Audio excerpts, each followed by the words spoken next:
नमस्कार प्यारे बच्चों, A B maths learning channel में आप सभी का बहुत बहुत स्वागत है। आज हम क्लास 9 की मैथ की एक्सरसाइज 4.3 का क्वेश्चन नंबर 6 करने जा रहे हैं। तो क्वेश्चन नंबर 6 में देखिए क्या लिखा है कि if the work done by a body on application of a constant force, की फोर्स कैसा है, कांस्टेंट है, इज डायरेक्टली प्रोपोर्शनल, ठीक है, और डायरेक्टली प्रोपोर्शनल है to the distance travelled by the body, ठीक है, and express this in the form of an equation in two variable। हमें इसे दो वेरिएबल की इक्वेशन में इसे एक्सप्रेस करना है।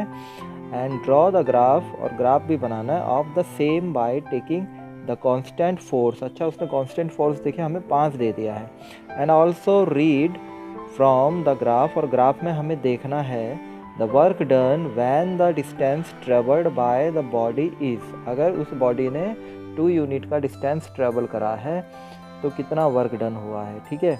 ऐसे 0 यूनिट का करा है तो कितना वर्क डन हुआ, ये हमें ग्राफ को देख के बताना है। तो बच्चों देखिए, इसमें हम सबसे पहले क्या करेंगे, डिस्टेंस को x मान लेंगे। क्या लिखेंगे, लेट द ट्रेवल, जो डिस्टेंस है, let the distance travelled be x, और वर्क डन इसमें हम क्या मान लेंगे, y मान लेंगे, ठीक है। अच्छा, जो कांस्टेंट फोर्स है वो क्वेश्चन में उसने अपना आप हमें दिया है, यानी F हमें कितना दिया है, 5 यूनिट का दिया है। तो देखिए हमारे पास क्या होता है, यानी जो वर्क डन है और दूसरा डिस्टेंस है, उसने वहाँ पे क्वेश्चन में लिखा है कि प्रोपोर्शनल है, तो ये प्रोपोर्शनल का सिंबल होता है। ये इस तरीके से देखिए, प्रोपोर्शनल का सिंबल है, ठीक है, यानी work done proportional distance travelled.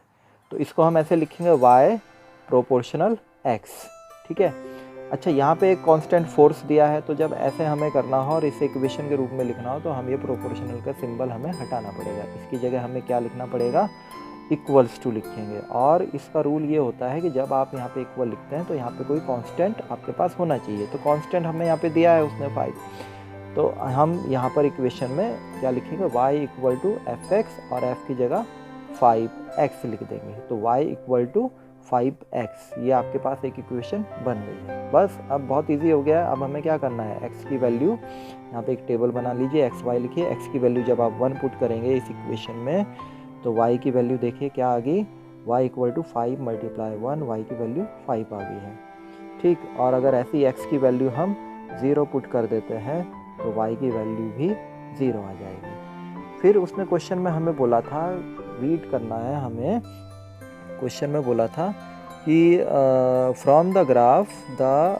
Work done when the distance travelled by the body, यानी उस बॉडी ने जो डिस्टेंस ट्रेवल करा है, अगर 2 यूनिट डिस्टेंस ट्रेवल कर रही है तो डिस्टेंस किस में है, x एक्सिस में है। देखिए x एक्सिस में हमारे पास क्या है, डिस्टेंस, ठीक है, x एक्सिस में। तो हम क्या करेंगे फिर, जब x एक्सिस में हमारे पास डिस्टेंस है बच्चों, देखिए x एक्सिस में हमारे पास डिस्टेंस कितना है, 2 यूनिट का। तो 2 यूनिट जब ये यहाँ जा रहा है तो हम इसको लाइन को आगे डॉट डॉट में बढ़ा देंगे, और जहाँ ये मिलेगी तो इसका आंसर होगा, यानी कहाँ मिली, 10, ठीक है। तो आंसर क्या लिखेंगे, वर्क डन 10 यूनिट हो गया, ठीक है। फॉर, आप ऐसे लिख सकते हैं यहाँ पे, for x equal to 2 unit, यानी x इक्वल टू 2 यूनिट पे कितना वर्क डन हुआ है, 10 यूनिट, ठीक है। और इधर आप लिख सकते हैं कि for x equal to 0 unit पर। तो 0 यूनिट पे देखिए यहाँ पे 0 में क्या है, x भी 0 है और y भी 0 है, ठीक है बच्चों। तो मुझे उम्मीद है कि ये सम आपको समझ में आया होगा। अभी तक अगर आपने इस चैनल को सब्सक्राइब नहीं किया है तो आप इस चैनल को सब्सक्राइब कर लीजिए। Thank you so much for watching this channel, thank you so much.